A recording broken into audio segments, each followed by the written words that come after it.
Pas nesër është 8 marsi, dita ndërkombëtare e gruas. Është rast që të kujtojmë këtë ditë të rëndësishme të nënave dhe të motrave tona, të grave në përgjithësi, të cilat edhe në ditët e sotme janë të detyruara të luftojnë për të gjetur vendin e vetë të merituar në shoqëri. Madje edhe në ato mjedise të cilat kanë arritur nivel të lartë të civilizimit dhe të emancipimit. Për emisionin e sotëm, gazetarët tanë biseduan me një mësuese dhe me një këngëtare. Së pari të dëgjojmë bisedën me mësuesen Gjyste Prënkoçaj. Femra jo vetëm në shoqërinë tonë, por dhe gjithë ju konsiderohet si shtyllë e familjes, sepse luan rolin kryesor në ngritjen dhe edukimin e fëmijëve, gjithashtu dhe në punët e ambistrisë. Tek ne me radhë takojmë në marrëdhënie pune. Në prag është 8 marsi, dita e nënave, dita e bashkëshortëve, dita që shënon datën kur femra fiton të drejtat e barabarta me meshkullin. Për fat të keq, në shumë vende të botës gruaja ende është larg realizimit të kësaj të drejte.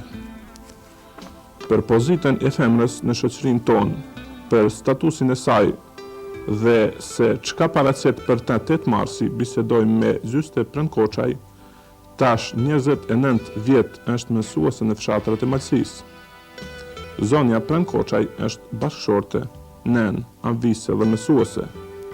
Në pyetjen se në çmas mund t'i arrijë të gjitha këto, mbasi çdo njeri rol e don për kushtimin e vet, ajo përgjigjet. Po a diçka tona duhet t'i arrijmë përpas edhe mundësive të në dashtë me kenë edhe mësuese, edhe nan, edhe anvise, edhe në punë, kështu me rini gjithçka dhe përballon njeriu. Tash t'ju plak pak besa dhe ma keq mund përballojmë vetëm munohena. Kom pas edhe fëmijën e vojt, herë është dasht me i rrit. Mandej kanë filluar në shkollë, është dasht me i edukua, është dasht me i mundësua për me mësua, me krye detyrat, mund i mua në detyra, mandej marrën punë vetëm prap. Fëmijëve duhet të nimojmë sa ma shumë, edhe në shkollë më dasht me u pregadit, me punua me nxans, ju dini paka shumë se ka punë mësuesi me nxans, njëkohësisht ka punë edhe me fëmijë të vetë dhe kështu. Sa ju ka përkrahur bashkëshorti juaj në këtë kohë? Bashkëshorti çdo herë më ka përkrah. Më ka ndihmuar mjaft në aktivitetet lira, ka ndihmuar të shtëpia besa mjaft edhe në fëmijë, me miruajnë bilasa, mos dasht me pregadit ushqimin ose ka ndonjë musafir dhe diçka. Por më ka ndihmuar edhe vjehra, kom pas vjehrën të shtëpia, do të më falenderoj edhe asaj. Po çka paraqet për ju koha e lirë? Për mua koha e lirë paraqet diçka shumë të bukur, të këndshme koha e lirë. Domethënë keni pas edhe kohë të lirë gjatë? Po, kam pas kohë të lirë dhe jam marrë edhe me aktivitete, si në folklor jam marrë 20 vjet.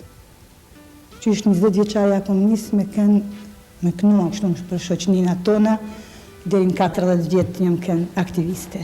Mund të na tregoni diçka për këtë periudhë? Shumë periudhë e bukur, e këndshme, me rini, me fëmijë të vegjël ka kem marrë pjesë me pionere di, një kohë dhe në shkollë kem organizatat e pionerëve, kështu kem marrë pjesë për shkollat të ndryshme, kem fituar, kem marrë pas shpërblime. Praga është 8 marsi, domethënë festa e nanëve, grave.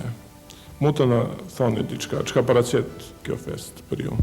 Po kjo festë për mua paraqet si çdo ditë zakonshme, vetëm se pak është ajo ditë më solemne se diku bashkëshorti, diku fëmija të dhurojnë jo lule, jo ndonjë dhuratë tjetër, mandej nxansi, besa deri tash mjaft ashtu na kanë dhurua, por si çdo ditë tjetër. Se është edhe kushtet, edhe jemi pak si larg, edhe duhet të në punë prap.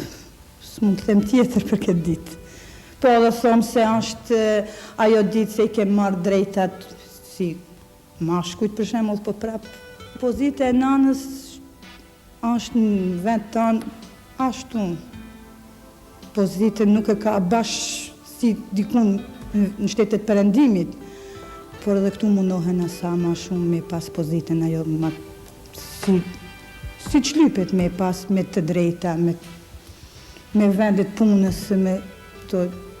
Por ka një kohë prap që, për shembull, femna tash pak shkollohen, se që më shkolluar na do vitet që i kanë kalua, se janë ardhur ato kushtet shtira, s'kan ku shkollohen, shkollat shqipe, janë mshelë, si me thonë, edhe na kemë mësua shqipe, vazhdat tona, thonë, më këthën tjetër gjuhë s'munën edhe kështu janë stagnua mjaftë.